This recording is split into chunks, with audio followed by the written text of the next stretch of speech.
Révolution de la quinzaine, 30 novembre 1831, par un auteur anonyme, période initiale, Paris 1831, exporté de Wikisource le 28 avril 2020, dit par Émile Berlerme en mai 2020. Révolution de la quinzaine. Paris, 29 novembre. L'avenir a cessé de paraître il y a 8 jours. C'était un journal religieux tout entier consacré aux doctrines catholiques, et qui avait pris pour devise le mot de Voltaire bénissant le fils de Franklin, « Dieu et la liberté ». On attribue la suspension de ce journal à beaucoup de causes différentes. La version la plus probable, c'est que M. de Lamennais, qui avait fondé le journal, a été forcé de reculer devant l'opposition de plusieurs évêques. Ceci est un fait digne de remarque.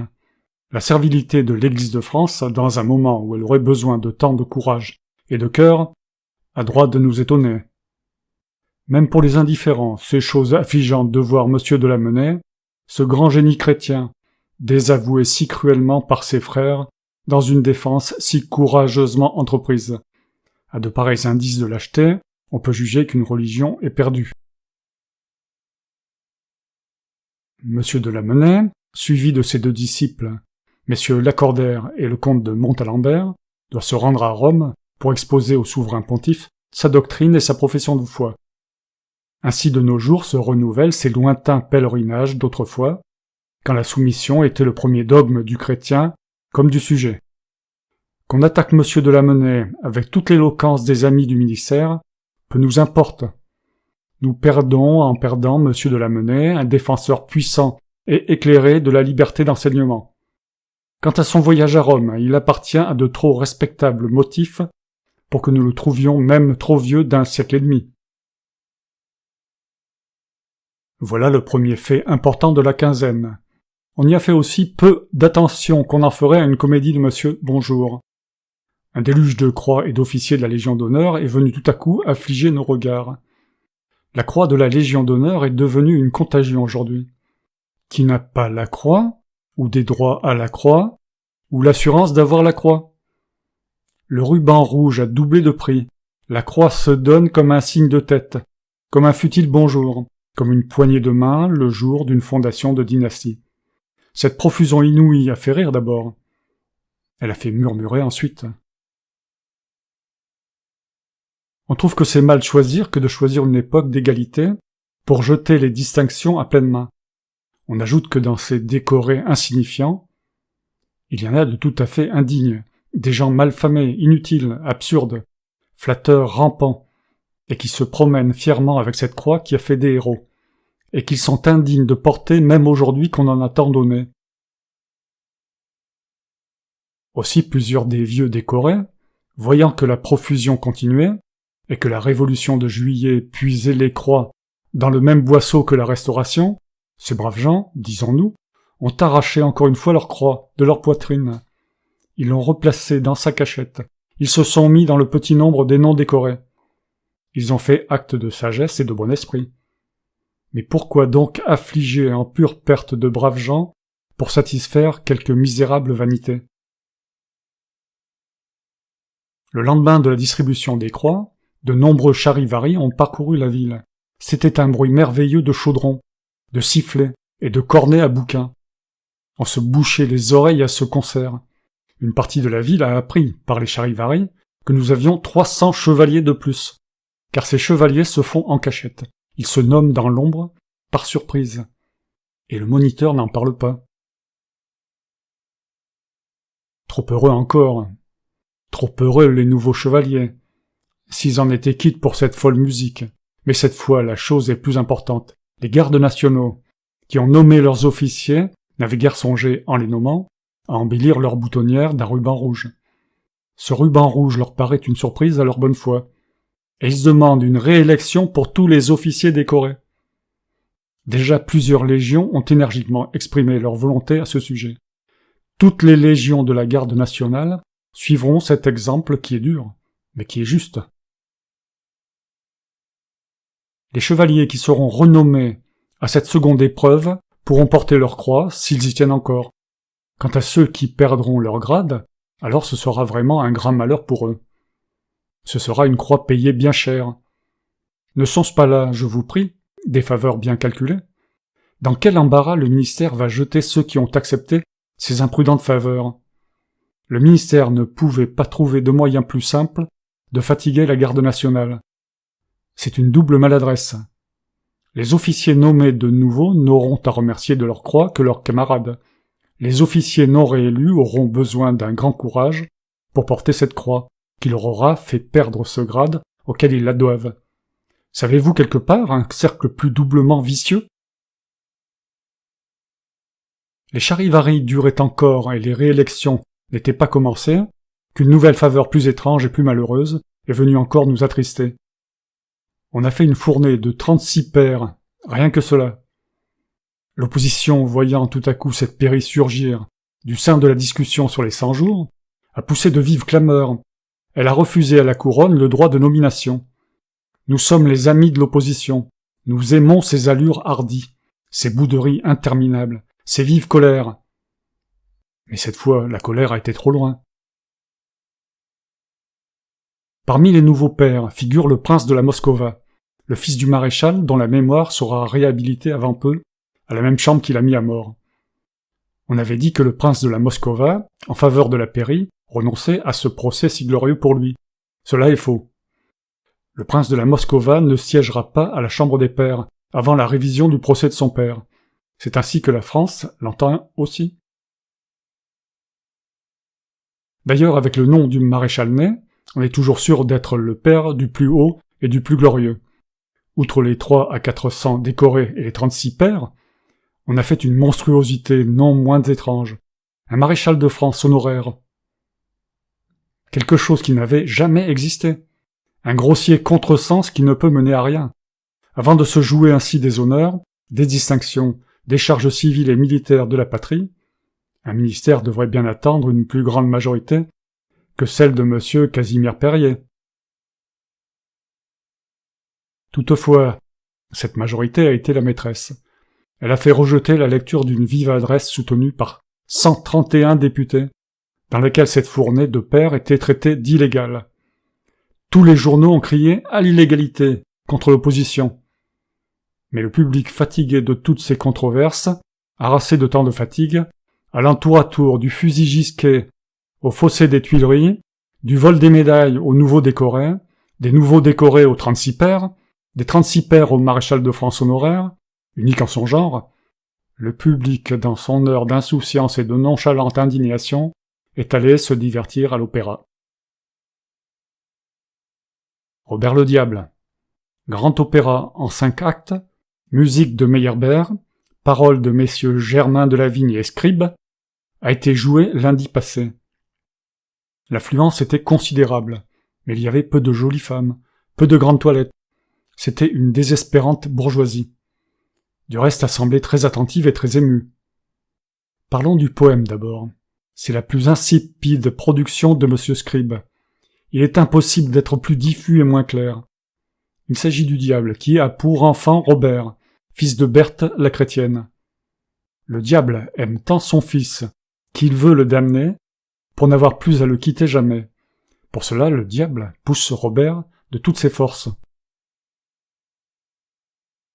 Robert perd au jeu. Robert manque à l'appel du tournoi. Robert va signer l'engagement infernal. Robert est ramené par l'horloge qui sonne minuit, l'heure fatale.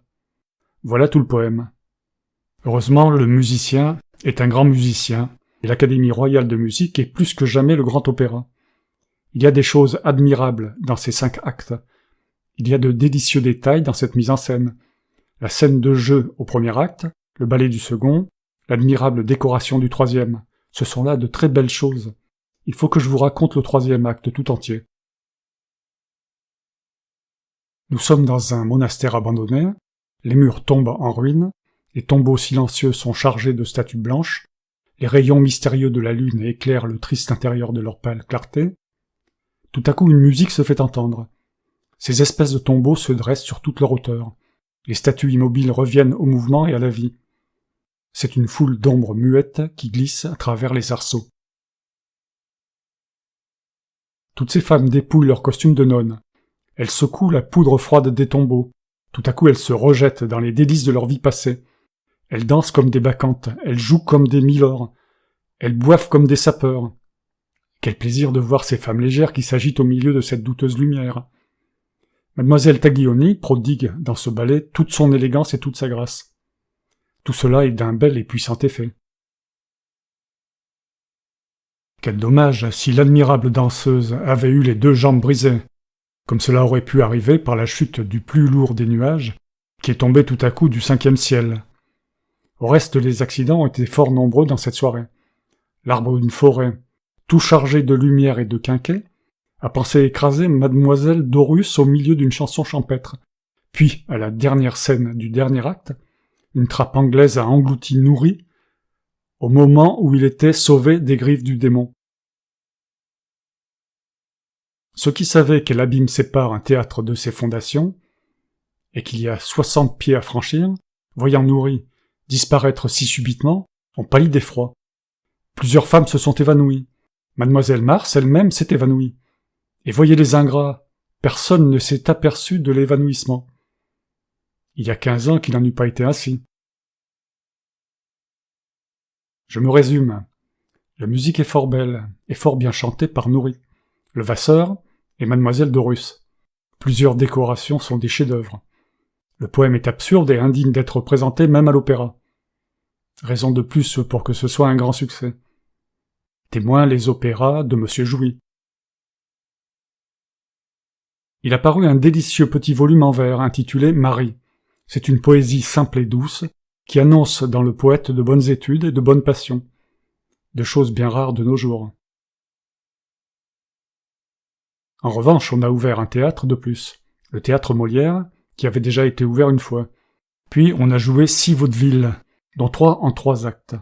Pour avoir une idée de l'absurde et du mauvais goût de nos coupletiers, il faudrait voir le dernier ouvrage de M. Bayard au théâtre du Palais Royal, à propos de Clément XIV et de Carlo Bertinazzi. En revanche, les brochures ne nous manquent pas. La brochure de M. de Chateaubriand en a fait éclore un grand nombre en réponse.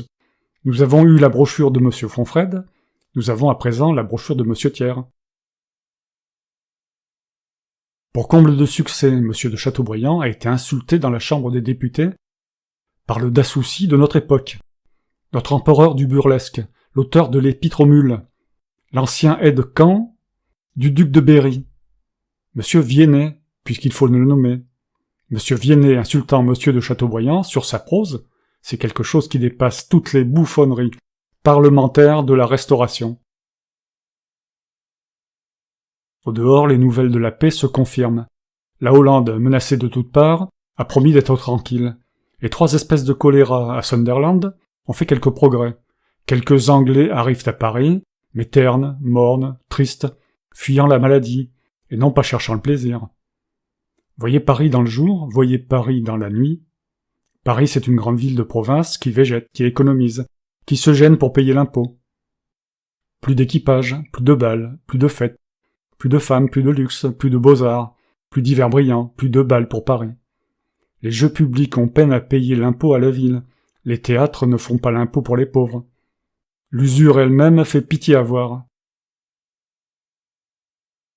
Les expéditions militaires prennent de l'extension dans la Vendée. On a saisi beaucoup de fusils, de pierres à fusil, et 20 000 francs, tout neuf, à l'effigie de Louis-Philippe. On a demandé d'où venaient ces 20 000 Philippe tout neufs, puis on a arrêté Madame de la Roche-Jacquelin dans un four. Puis la captive s'est échappée à l'aide de ses domestiques. Voici un autre fait plus grave que celui-ci. C'est la ville de Lyon qui s'est remuée violemment. La fabrication des soieries est un des grands objets du commerce lyonnais.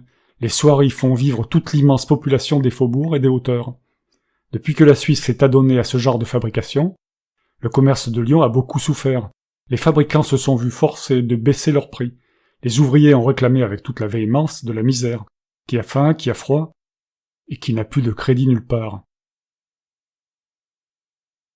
Alors le préfet de la ville, M. Bouvier du Mollard, a imposé un tarif aux fabricants de la ville. Le tarif était une chose aussi légale que la fournée de 36 paires. Les négociants se voyant imposer un tarif, ont usé de leur article 14. Ils ont fait leur coup d'État, ils ont renvoyé tous leurs ouvriers.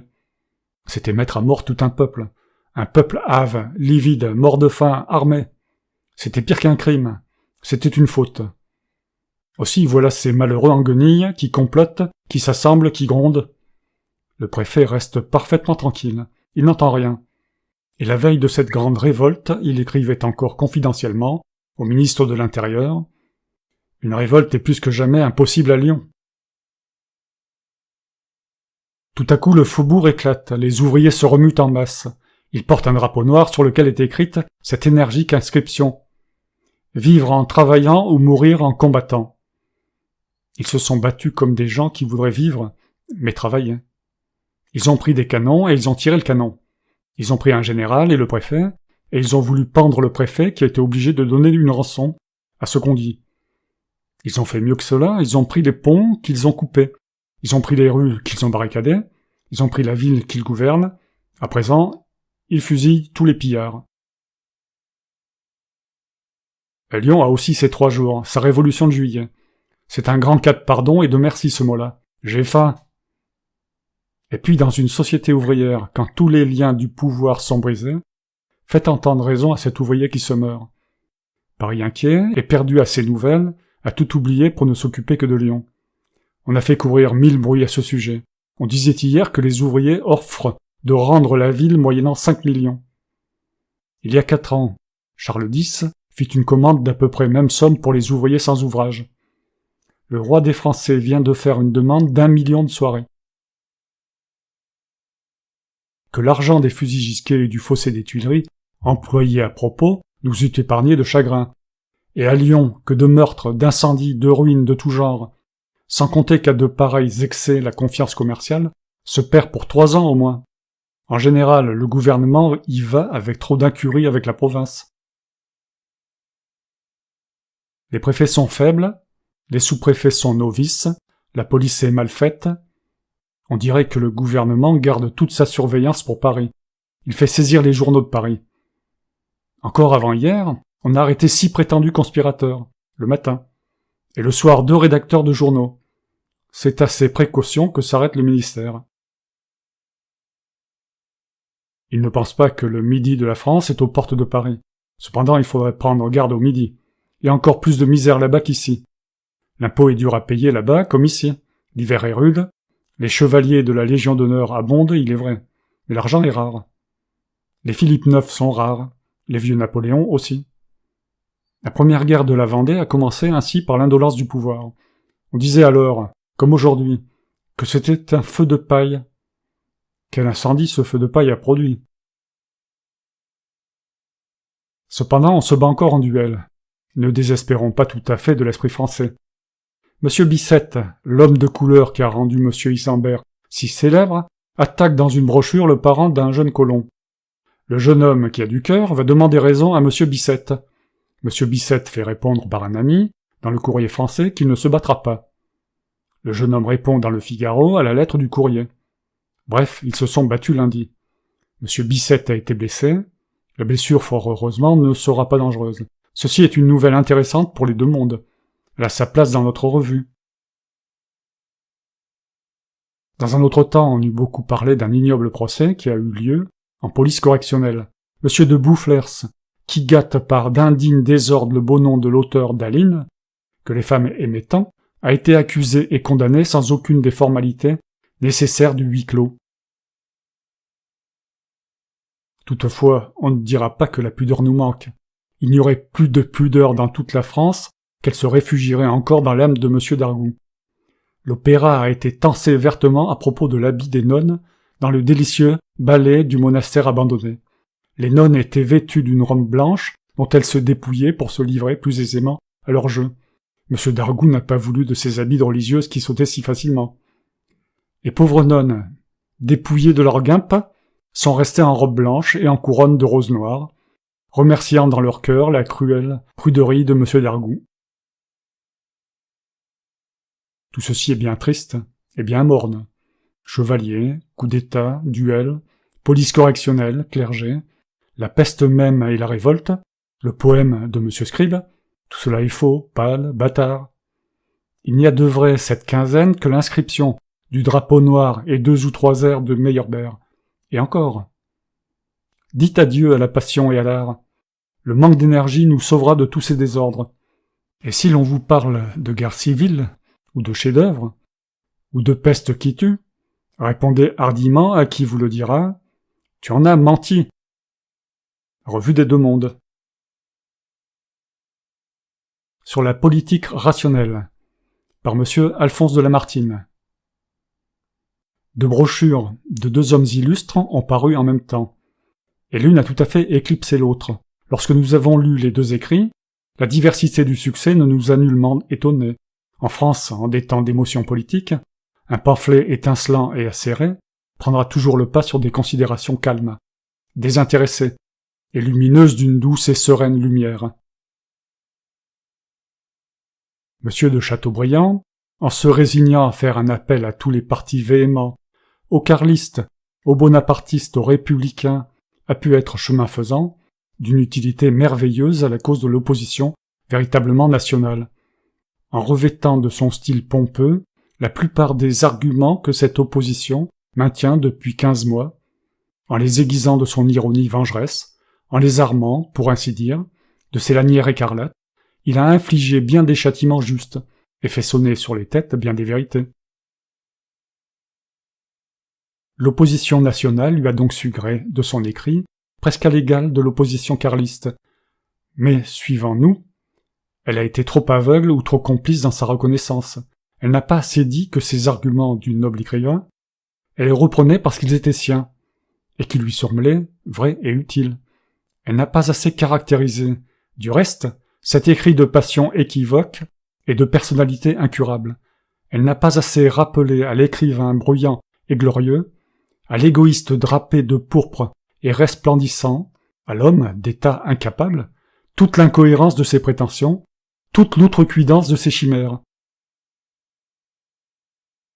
Elle n'a pas assez voulu connaître et discerner les éléments mélangés de cette explosion soudaine, et les préparations toutes petites de ce grand succès littéraire. Elle y a donné trop en plein. Elle y a aidé avec trop de candeur, et a prêté flanc ainsi, du côté des défenseurs du pouvoir, à de singuliers et fâcheux rapprochements. Monsieur de Chateaubriand, écrivain de génie, mais écrivain plus brillant que sensé et profond, mais écrivain avant tout, irritable jusqu'à être puéril, idolâtre des applaudissements, et flatteur de la popularité, alarmé pour sa gloire future si l'ancienne ne lui est pas rappelée par toutes les voix et sur toutes les gammes de 6 mois en 6 mois, a jeté en style éblouissant, mi-partie sublime et mi-partie détestable, de goût, une philippique où certes, il y a beaucoup à profiter, mais qui, dans les termes logiques où elle se pose, avec l'inspiration qu'elle recèle et les conclusions qu'elle affecte, nous semble, de la part du grand artiste, une chétive et affligeante action. Autant la brochure de monsieur de Chateaubriand est turbulente, autant celle de monsieur de Lamartine est vertueuse et honnête. Ce n'est même que par hasard, et comme à l'insu de l'auteur, qu'elle est devenue une brochure. Consultée par son ami monsieur de Casales, directeur de la Revue européenne, sur l'état présent de la politique, sur les chances de l'avenir et les devoirs du bon citoyen, monsieur de Lamartine s'est mis à écrire une lettre qui a pris un long développement sous sa plume. Toutes ces idées, nourries et perfectionnées, durant 20 ans, lui sont revenues, et il les a jetées en quelques heures dans une exposition claire, féconde, harmonieuse, sans fiel, sans réticence, sans abjuration. La forme qu'il n'a pas cherchée, et qu'il a suivie comme plus familière, se rapproche peut-être trop de sa poésie ondoyante, et ne sert pas d'assez près les résultats politiques dans ce qu'ils auraient d'applicable à la situation présente. Mais il faut espérer que M. de Lamartine, comme il le laisse entrevoir, reviendra plus en détail sur ces questions organiques dont il n'a énoncé dans sa lettre que les solutions générales. L'illustre écrivain, fidèle aux pensées de sa vie et à sa conscience chrétienne, remonte au Verbe divin, à sa venue sur la terre et au perfectionnement de liberté et de charité qu'il a ouvert ici-bas. Ce perfectionnement, qui jusqu'à ces derniers temps n'a été qu'individuel, va enfin pénétrer dans la forme sociale. L'humanité touche à son âge de raison. Nous sommes à une des plus fortes époques que le genre humain est à franchir pour avancer vers le but de sa destinée divine. Nous allons à une organisation progressive et complète de l'ordre social sur le principe de liberté d'action et d'égalité de droits. Nous entrevoyons pour les enfants de nos enfants une série de siècles libres, religieux, moraux, rationnels. Non dans le sens doctrinaire, mais dans le sens du verbe, du logos. Un âge de vérité, de raison et de vertu au milieu des âges. C'est sur les moyens d'arriver à cet ordre promis, dès le commencement et déjà pressenti de toutes parts, que les idées de M. de Lamartine méritent examen, respect, et se font admirer par un accent de moralité profonde. Ici, point de gageure personnelle, de fidélité prétentieuse et d'inévitable berceau, matière à métaphore. M. de Lamartine était pourtant attaché de cœur à la dynastie tombée autant que personne en France, et pas plus qu'un autre aujourd'hui il ne veut adorer la victoire, briguer des grâces, et, comme il le dit lui-même, se glisser avec la fortune d'un palais dans un autre. Mais deux devoirs sont clairement écrits à ses yeux, l'un de conscience et de progrès, servir le pays et marcher avec la nation, l'autre de délicatesse exceptionnelle qui consiste à rester en dehors de l'action immédiate et des faveurs du gouvernement. Il a suivi la Restauration jusqu'au bout, et sans se dissimuler, ses fautes, comme un soldat suit son chef, jusqu'à la mort, mais non jusqu'au suicide. Il conserve donc ses regrets, il enferme en lui ses affections et les subordonne à une pensée sévère. Il se garde bien surtout, par point d'honneur et pointe de vanité, de remuer, sans y croire, les hargneuses chicanes d'une légitimité à jamais évanouie. Dans le parti royaliste et religieux, parmi les hommes éminents, il en est trois, en politique, que la Révolution de Juillet n'a ni désarçonné, ni emporté sans frein. Ces trois hommes d'avenir, qu'on a bonheur à nommer au milieu de tant de misère, sont le doux et puissant Ballanche, le vénérable abbé de Lamennais, et aussi M. de Lamartine. Ce dernier, exempt comme les deux autres de tout rôle, veut le bien et cherche le vrai. Il l'a presque toujours rencontré dans l'écrit que nous avons sous les yeux. Si, au sujet de la question extérieure et européenne, il nous semble sous l'influence d'une crainte exagérée et de traditions diplomatiques peu complètes, si, dans sa conception anticipée du règne évangélique sur la terre, dans son ressentiment trop sinistre de l'époque impériale, il adhère avec une facilité que nous ne partageons pas à une politique dont son cœur, comme le nôtre, a dû saigner, hâtons-nous de dire que sur les questions intérieures de la pairie, de la presse, de l'enseignement, de la séparation de l'Église et de l'État, de l'élection, il se prononce avec une franchise entière dans le sens de la vraie démocratie et de la plus expansive liberté. La manière dont il apprécie et scinde le problème tant controversé de la centralisation, tenant compte à la fois de l'indivisible unité nationale et de la vie propre des communes, marque chez M. de Lamartine une droiture de vue et d'intention également au-dessus des préjugés et des arrière-pensées. Les conseils qu'il adresse, en terminant, aux hommes de l'ancien parti royaliste, respirent une vive et onctueuse éloquence. Il les convie à l'action politique régulière, sur le terrain de l'ordre et de la conciliation. Il voudrait les convertir avec lui au large et tolérant plébéianisme de l'avenir. Il leur montre ce plébéianisme, triomphant comme le terme providentiel des vœux humains, et le salut pour tous après tant d'orages. Vous le voyez, dit-il, espérance et lumière à un horizon éloigné, sur l'avenir des générations qui nous suivent, incertitude et ténèbres sur notre sort actuel, sur notre avenir immédiat. Cependant, l'espérance prévaut. Et si chacun de nous, sans exception de parti, d'opinion et de désir, se plaçait dans la vérité qui est immédiatement devant lui, y cherchait son devoir du jour et employait sa force sans la calculer, le résultat ne permettrait pas un doute. Le monde social aurait fait un pas immense, et ses chutes même l'auraient avancé de plusieurs siècles. Atlas des littératures. Le grand atlas des littératures est terminé. C'est une heureuse idée, dans le débordement de livres qui naissent et meurent chaque jour, de synoptiser la science, c'est-à-dire de ne présenter que le suc, la quintessence des choses. Faire concourir la vue aux travaux de l'intelligence, c'est former l'esprit à la méthode. C'est lui apprendre la logique matérielle des faits. Ainsi a fait M. Las Cases pour l'histoire, et son succès est populaire. Ainsi vient de faire M. de Mancy pour la littérature, et nous lui prédisons un succès non moins distingué. L'entreprise était vaste, le plan est bien conçu. Il est évident qu'un si minutieux, qu'un si laborieux travail ne peut être entièrement exempt d'erreurs. M. de Mancy a vu le péril. Et pour y faire face, il s'est entouré de spécialités. Nombre d'hommes de talent l'ont assisté de leurs connaissances individuelles dans les diverses branches de la littérature ancienne et moderne. Par ce moyen, il a pu porter son atlas à ce degré d'exactitude qui est le premier mérite d'un pareil ouvrage. Un autre mérite non moins important, quoiqu'un peu mécanique, c'est la disposition synoptique des faits. Et pour celui-là, M. de Mancy le possède à fond. L'écueil des atlas de cette nature, c'est de ne rien présenter de clair à la vue. Le plus souvent, ce n'est qu'un dédale confus, un labyrinthe inextricable, et dès lors l'ouvrage, péchant par les bases, n'a plus de valeur. Ici tout est clair, tout est méthodique. L'auteur possède un instinct d'arrangement et d'ordre qui préside à tout l'ouvrage. Chacune de ces cartes littéraires, prises isolément, présente un tableau complet de quelques phases de l'esprit humain, et l'ensemble forme une espèce de mappemonde intellectuel dont on fait le tour sans fatigue.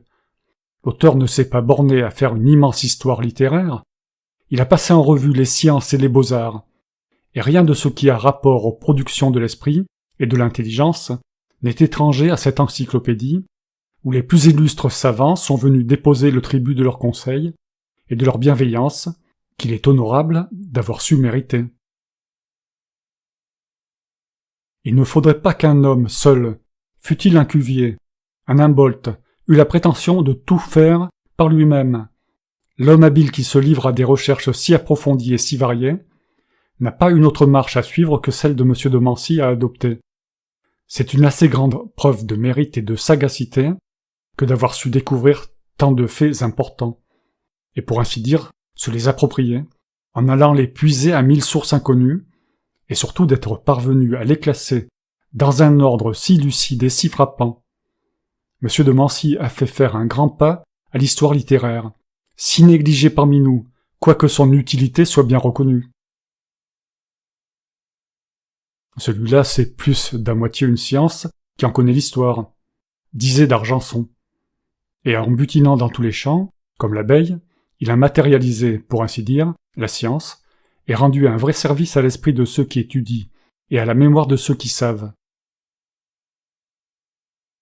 Il serait difficile de donner par un récit quelconque une idée des avantages de ces tables synoptiques, dont un des mérites est de frapper les yeux par tous les artifices de la typographie et par le contraste et l'opposition des couleurs, l'auteur n'ayant négligé aucun des moyens propres à différencier les faits dans ces vastes nomenclatures.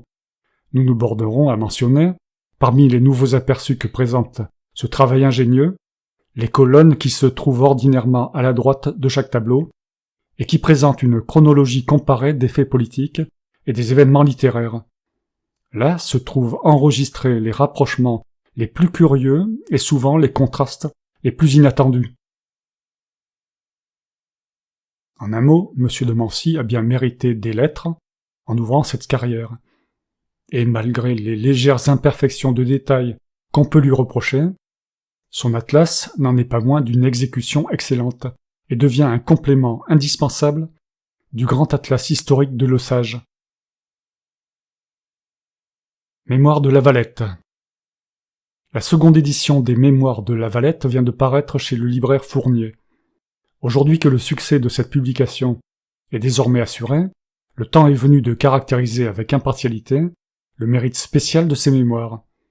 Les préoccupations de toutes sortes qui ont distrait le public de cette lecture intéressante pourront surprendre un moment, mais n'anéantiront pas le charme qui s'attache à ce récit autobiographique. C'est un livre écrit simplement, sans trop de prétention ni d'apprêt.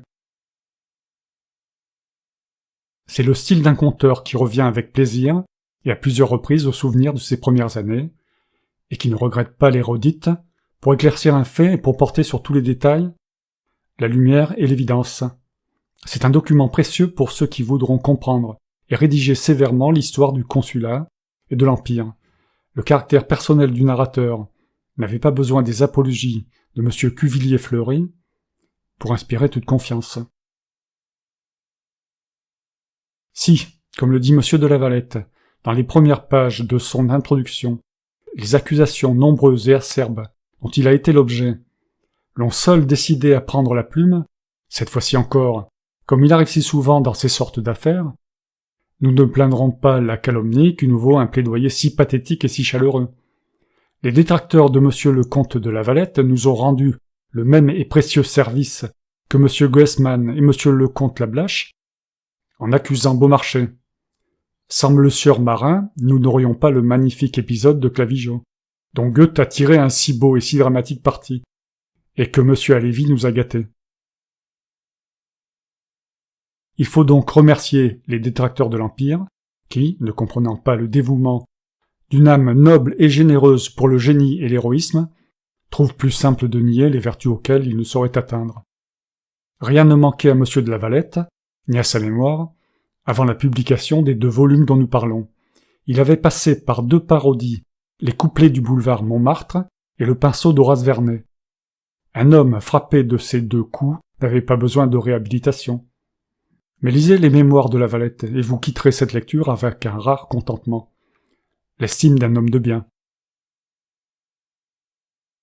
Gustave Vasa par M. Henriquel Dupont. M. Henriquel Dupont se place par la publication de son Gustave Vasa au premier rang de nos graveurs.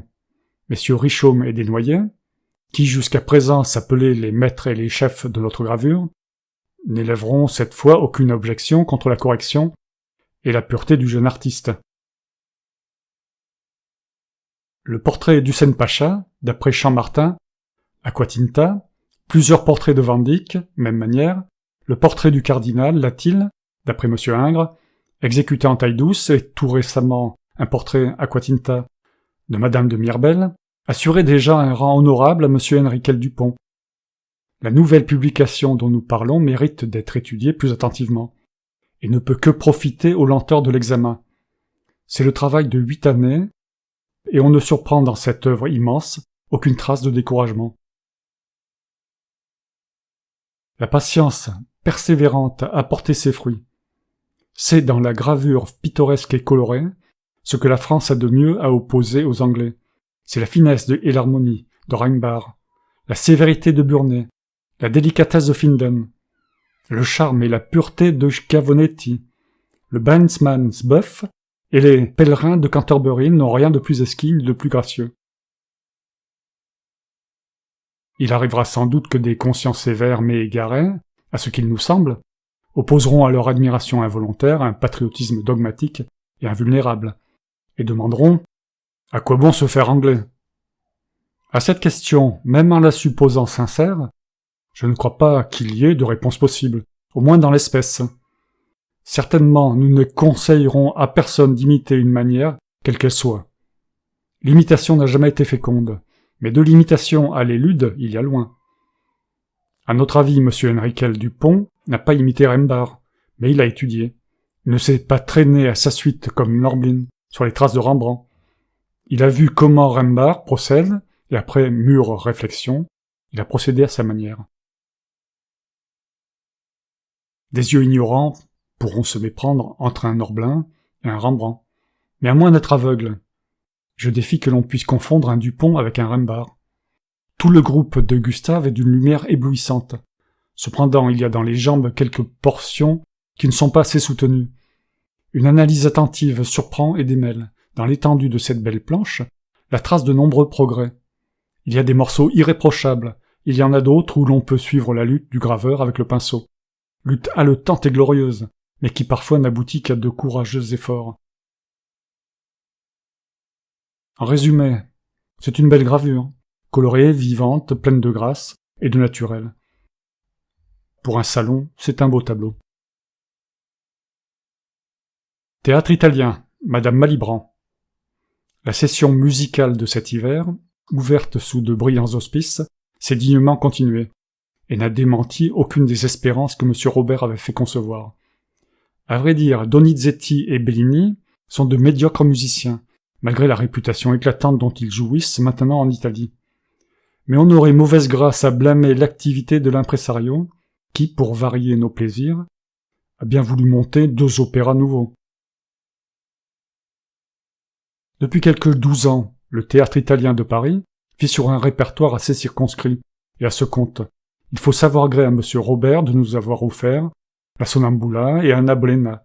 Ces 2 partitions ont été pour Madame Pasta l'occasion d'un double triomphe, quoique les connaisseurs l'aient justement accusé de méconnaître la vocation et les limites de son talent, en abordant un rôle que sa stature et sa physionomie semblaient lui défendre. Elle a eu tort sans doute de vouloir lutter de pantomime et de séduction avec ce souvenir de Madame Perrin, de Léontine Fay et de Madame Montessu. Mais en dehors de ces considérations dont on ne saurait contester la rigoureuse littéralité, il faut proclamer hautement que Madame Pasta a été déchirante dans plusieurs scènes de la Sonnambula et que plusieurs fois elle a fait oublier à l'auditoire la fausseté de la position dans laquelle elle s'était placée. Il y aurait bien une autre critique à faire, et qui a été faite. Ce serait de rechercher jusqu'à quel point le sujet du libretto est compatible avec la musique. Mais cette récrimination exercée sur un fait accompli serait au moins inutile. 2 représentations de Don Giovanni ont dû suffisamment éclairer Madame Schroeder-Devrient sur l'erreur où elle s'est engagée.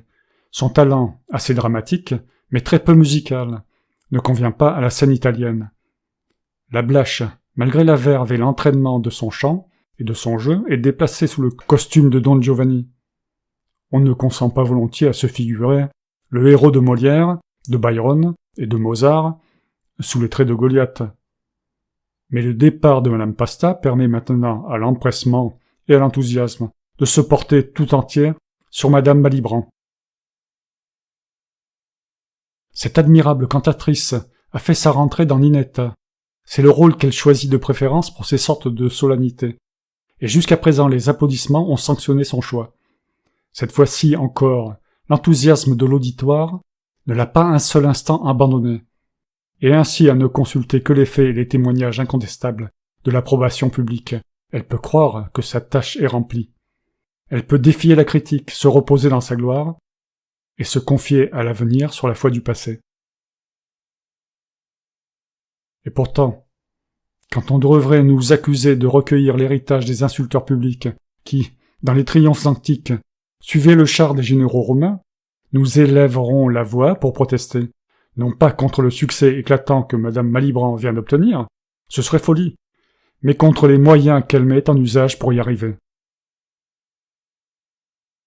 Elle a reçu du ciel les plus hautes facultés, et il semble qu'elle se fasse plaisir de les gaspiller à profusion.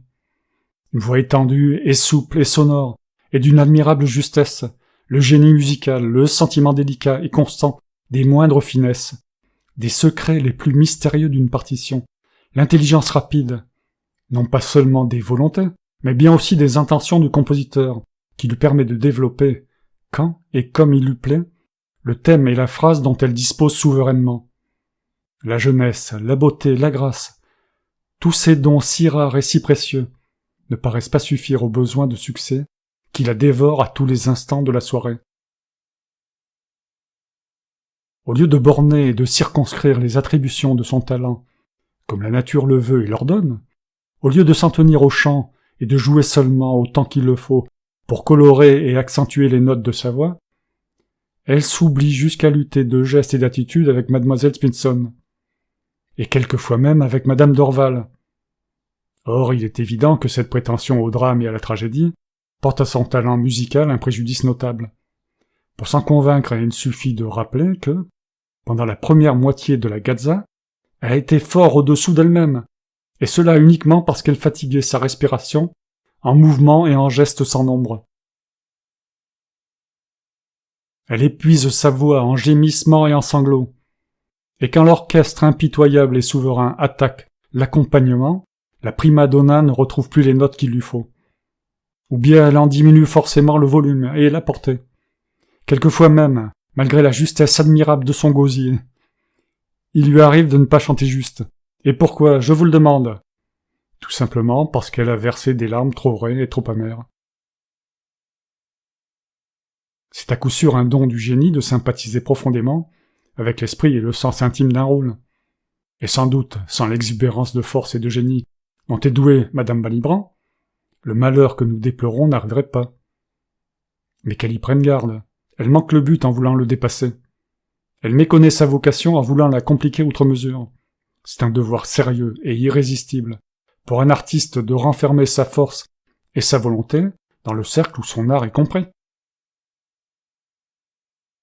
Et ainsi, si l'on a blâmé justement David d'avoir sculpté sa peinture, si l'on a sévèrement accusé Canova de peindre sa sculpture et de briser violemment les lois de son art, si l'on a eu raison de dire que mademoiselle Sontag, en voulant lutter avec la chanterelle de Paganini, sortait du domaine de la musique vocale, il n'est pas moins vrai non plus que madame Malibran, en voulant jouer son chant, franchit le cercle de l'art spécial qui lui est dévolu.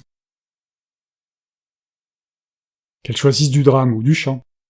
Si elle veut jouer, qu'elle renonce au chant. Si elle veut chanter, qu'elle renonce à jouer. Qu'elle étudie à l'école de madame Pasta. Et s'il lui est donné de rencontrer ceux qui ont pu voir messieurs Sidon, qu'elle consulte leurs souvenirs, mais s'épuiser comme elle fait en effort de tous les instants pour agir sur les yeux des spectateurs, se traîner sur les genoux, rouler sa tête entre les jambes de son père et de son amant, c'est une coquetterie de douleur que le goût réprouve et que le bon sens condamne. Mademoiselle Smithson, elle-même, avait plus de réserve et de dignité, et se contenait davantage. Dans Jeanne Shore, dans Ophélia, dans Desdemona, elle ne pleurait pas à profusion. Elle ne prodiguait pas follement les flots de ses tresses échevelées. De pareils mouvements, pour atteindre leur but, veulent être sérieusement ménagés, ou bien ils deviennent totalement inutiles. Par malheur, au théâtre italien, les spectateurs se multiplient et les auditeurs redeviennent de plus en plus rares. Ce que nous blâmons, la foule s'empresse de l'approuver et de l'applaudir. Ignorance ou paresse? Elle ne veut pas reconnaître qu'il lui faut pour entendre la musique italienne toute une éducation nouvelle. Elle trouve plus simple et plus facile de pleurer à Favart, comme à la Porte Saint-Martin, de retrouver Madame Dorval dans Madame Malibran. De sa part au moins, c'est une économie de temps et d'attention très évidente. La même chose est arrivée au salon de cette année. Le public des curieux, peu soucieux de couleurs ou de dessins, au lieu de se mettre à étudier Delacroix ou Decamps, à mieux aimer admirer sur parole les tableaux signalés d'avance, à son attention et à ses sympathies, par les feuilles de l'opposition. En haine de l'Église et de la royauté, il a fait un succès éclatant au Mazarin et au Richelieu. Il a continué au Louvre, ce qu'il fait tous les soirs au Cirque olympique. À la bonne heure, et peut-être faut-il encore qu'un demi-siècle ait passé sur la France pour que la foule aime dans un opéra la musique, et dans un tableau la peinture. Mais à tout hasard, nous conseillerons à madame Malibran de renoncer à ses habitudes dramatiques, malgré le succès qui les couronne. D'ici à 2 ans, peut-être, si elle continue, qui sait si elle pourra chanter. Réponse à la brochure de monsieur de Chateaubriand, par un soldat. Nous annonçons avec plaisir cette brochure qui mérite l'attention des hommes, qui suivent sérieusement les discussions politiques du moment. Cet écrit met assez franchement en lumière la position embarrassée dans laquelle se trouve placé monsieur de Chateaubriand dans sa route politique, un peu gêné par son habit de pèlerin et de chevalier, pour marcher en homme nouveau d'une allure républicaine.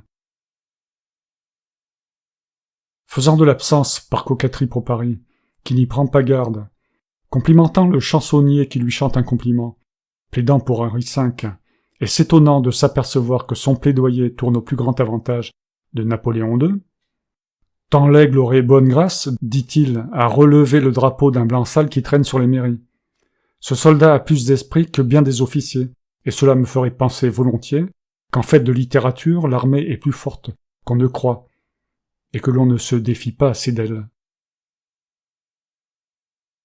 Association littéraire de publications nouvelles. Nous sommes bien aises d'être les premiers à annoncer l'entreprise de monsieur Sylvestre, qui, sous ce titre, a pour but de publier gratis les manuscrits des jeunes auteurs. Nous développerons incessamment le plan de cette belle et honorable entreprise, dont l'exécution est très prochaine. Théâtre de la Porte Saint-Martin. La liberté n'a pas été inutile au théâtre. Il est d'un grand intérêt de voir leurs efforts pour réveiller l'apathie du public. L'un des théâtres dont les acteurs luttent le plus hardiment et montrent la plus juste ambition de développer leur talent et de s'élever dans leur art, est toujours le théâtre de la Porte Saint-Martin. On y a monté Figaro, la semaine dernière, et Figaro y a été joué avec plus de naturel, de chaleur et de connaissance de la scène qu'il ne l'est à présent à la Comédie Française. Nous avons été à même de comparer dans cette semaine ces deux troupes qui ne devraient pas être rivales, et qui vont bientôt cesser de l'être si l'une continue à dépérir, et l'autre à grandir dans sa jeunesse et sa vigueur, et si elle résiste à son administration désordonnée, comme il y a lieu de l'espérer. Le rôle de la comtesse Almaviva n'a jamais été mieux composé et détaillé qu'il ne l'est aujourd'hui par Madame Dorval. La grâce et le maintien décent, sans affectation, d'une femme du grand monde, sa compassion tendre pour l'amour d'un enfant, sa dignité dans des plaisanteries qu'elle ne permet à ses gens qu'en faveur des petites choses qu'elle veut cacher, une frayeur de bonne compagnie et des larmes d'un naturel poignant, et désespérant surtout pour les nombreuses imitatrices de cette comédienne consommée, voilà ce que l'on a trouvé en elle dans cette tentative où il était permis de douter d'un aussi grand succès. Je ne pense pas que la Comédie Française prétende opposer les talents de Dailly à ceux de Potier dans le rôle de Bridoison, où il a mis un radotage, une suffisance pédantesque et des nuances d'une extrême finesse, où cependant son âge et sa santé affaiblie ne le secondent pas comme dans Antoine. Provost a beaucoup de vigueur et de résolution dans le grand rôle de Figaro, fardeau qu'il porte très librement. Tout cela a de la vie, du mouvement et de jolis visages. Fanchette est représentée par la plus vive, la plus gaie petite personne, aux yeux noirs, qu'il soit possible de lancer en scène. Notez bien que l'armée de la Porte Saint-Martin pouvait avoir encore en réserve Bocage, Gobert, Auguste, Gemma, mesdames Paul et Mélanie, talent fort ou fin, ou gracieux, tous pleins de vigueur et de jeunesse. Ma foi, en bonne vérité de Dieu, comme dit Joinville, je cherche en vain ce qu'ils ont à envier à messieurs Guyot et David, etc., et mesdames Toussaint, Eulalie, et quelques noms nouveaux, voire même de plus anciens, et de trop anciens, qui font aujourd'hui la consolation de la salle des comédiens ordinaires du roi, de la rue de Richelieu, et dont le jeu est l'objet des méditations de 8 vénérables habitués assis à l'orchestre, qui ont connu le Quin et la Rive. Le boulevard avait fait d'heureuses créations, il a fait un heureux renouvellement d'une pièce toujours nouvelle, par la puissance de sa composition et de son style. C'est un pas, c'est un progrès, nous devions le constater. Fin.